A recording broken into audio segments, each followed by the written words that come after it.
Thanks a lot for your time. First question, after a few training sessions in Vienna, a week-long training camp here in Spain is now coming to an end. What are your impressions from these first days, especially from this week? Really good week.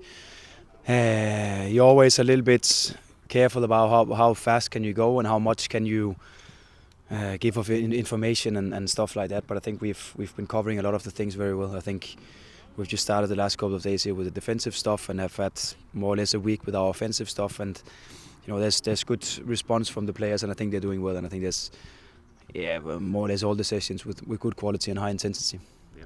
Have you and your staff, of course, been able to implement everything in training so far as you planned?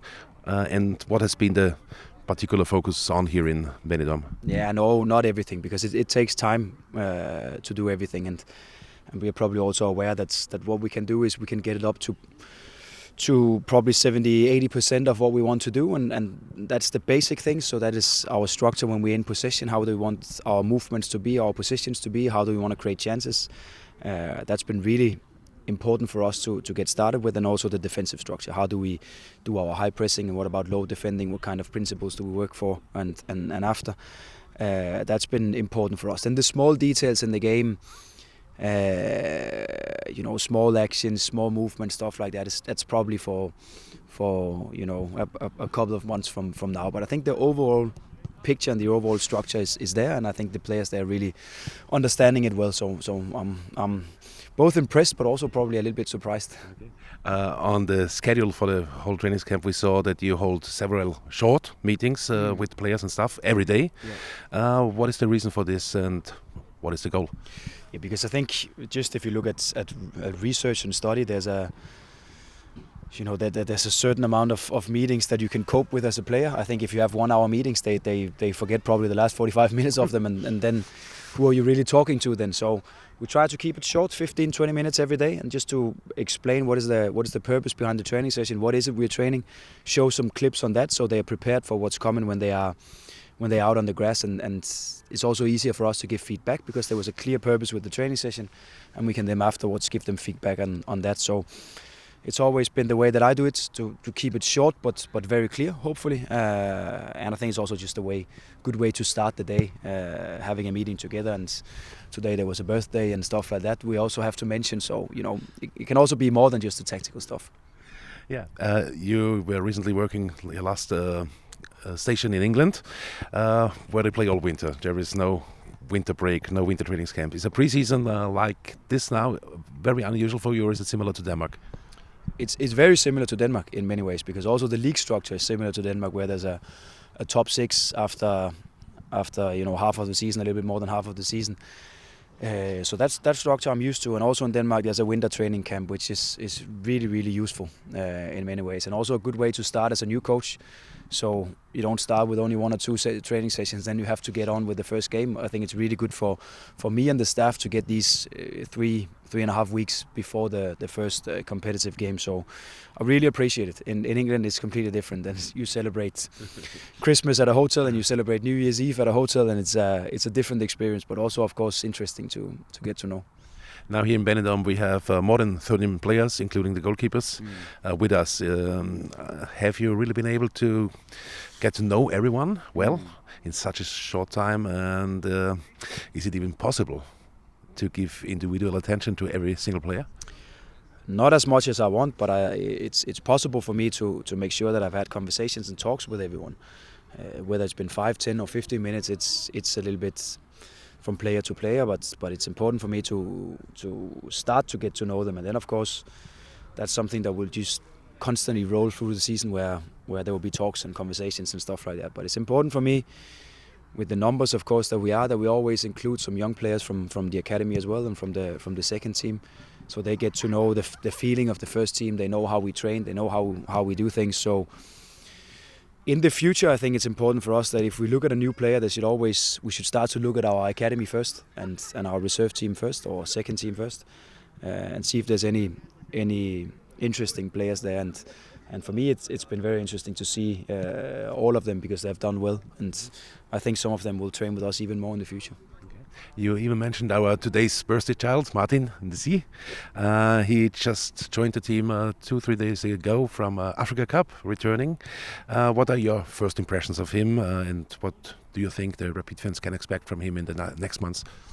I think the next month, probably the start of the season, we have to be a little careful because we have to get him into perfect shape and perfect condition before we start playing him too much. He's a physical player, and he's really using his physique when he plays. He can win balls. He's really good defensively, but also with a great ability to pass and move. So a player that would suit the system very well when he gets up to speed. But we need to make sure that he is up to speed before we start to playing him too much. So we'll probably take it step by step with him the first months until he's really ready to go 90 minutes for us. One question is to the staff. I nearly forgot. You have in your staff 2 persons which are not really well known in Austria. You know them from Norwich with Alan Acha, I hope I spelled him right, and Joe Schulberg. What was the reason that you said, I want to work with them again? And what will be there? What do you have to do, especially in your staff? Yeah, Alan has a role where he's really connected to the analysis department as well, where he's constantly in talks with those guys and makes sure that they do it the way that we prefer to do it. We are constantly overseeing training sessions and preparing the next thing, and he's a big part of that because we look at the style of play that we have and how we play and where we have to improve, where we have to do better, but also where we are good and what we can do more of. So he constantly looking at training sessions and games, and also a big part of the training, the trainings every day. Joe has a more focus on our in-possession stuff, so our build up, how we create chances, how we can control the games, and that was also his role when he was with me in Norwich. So I think what is important for me is to have some key members of staff that know my ideas and know exactly how I work and can support me in every way. And also because we also have to be realistic here and say that we need some results from the beginning. So we don't have 6 months for us to implement it. We have to be competitive from day one. So to be able to do that, I need some coaches that really understand me and know me well. Tomorrow we fly back to Austria, to Vienna, and on Sunday after returning we're playing another game against a strong Hungarian club. What will be you focusing most at the game against Etogür, which we well know from last summer? Yeah, of course. The club knows them very well, and we've also used those games just to analyze the team again. And of course, we have also seen the recent games. It's important for us that we keep on working with the offensive structure, the offensive patterns, and how to create chances, and also more chances than in the first game we played. But now we have also had some days now with the defensive stuff. So hopefully we can be even more intensive in our high pressing and have an even better understanding of how to do it and when to do it. So I hope that's more or less everything is a little bit better, 5 to 10% better than when we played some days ago. And that's the purpose with everything we do. And then when we play in 2 weeks' time, the next test game, we should be again 5 to 10% better. So we are as close to 100% when we start. And now my last question, is there anything you are already looking forward after returning to Vienna, or would you have preferred to stay a little bit more longer here under the Spanish sun? But today is a little bit cloudy. Yeah. But the temperature is still nice, and I could see it's below 0 degrees in Vienna still. So no, it's gonna be okay for us to get back. I just hope there's not too much snow, so we can use all the pitches. But it's also okay for us to get back and get used to the normal rhythm again. And then of course we're looking forward to the test games just ahead of us. But of course also when it starts to be really competitive with the first cup game. But for a coach, I'm also looking forward to the first home game. That's something special, and to get into a hopefully full, if not then close to full stadium with a great atmosphere. That's something I think all of us is looking forward to. And I just can say thank you again for your time and for these informations, and have a good last training session in the afternoon, and have a good flight back home. Thank you. Thank you.